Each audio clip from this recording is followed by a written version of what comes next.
Hey guys, I'm going to do a quick little video over patterning bucks and how I found to be most successful with this. So the number one thing that I use are cellular cameras here. This is the Reveal X Pro there. I run solar and the 12-volt external battery packs on there. And this is the best way I found to be non-intrusive inside the woods there. And I also do a lot of observation sits, whether I'm just sitting in a vehicle, glassing a soybean field or a food plot there, or maybe a good crossing is another option. I'm able to pattern those bucks, at least figure out when they're coming through and what direction they're coming from, and try to come up with a game plan there.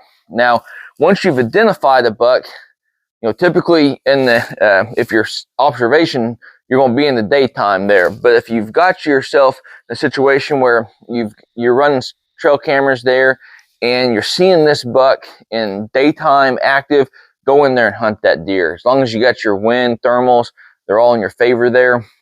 Now, if you've got the situation where he's 10 to 15 minutes, before shooting light and then after shooting light there, then I would wait for that cold front. That next cold front, chances are, if it's that 15-20 degree temperature drop there, that deer's probably going to be up on his feet, and he's probably going to be feeding a little bit earlier. And that's when I really target an even hunt around the food source or on the way to a food source.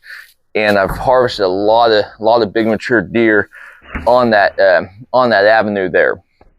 Now, if you find yourself, another avenue that I found is, like, I've got a trail camera sitting out there. I've done observation, see the buck out there that I'm wanting to harvest. He's out there in that cornfield or next to hardware food plot there.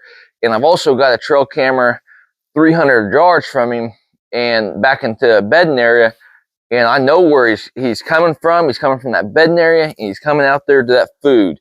If I can go in there and feel comfortable hunting that major travel corridor, and I know it's easier said than done finding that travel, but if you can identify that, hunt that, that's going to be a good alternative, especially if that deer is coming out there to that food source 5-10 minutes before shooting light ends.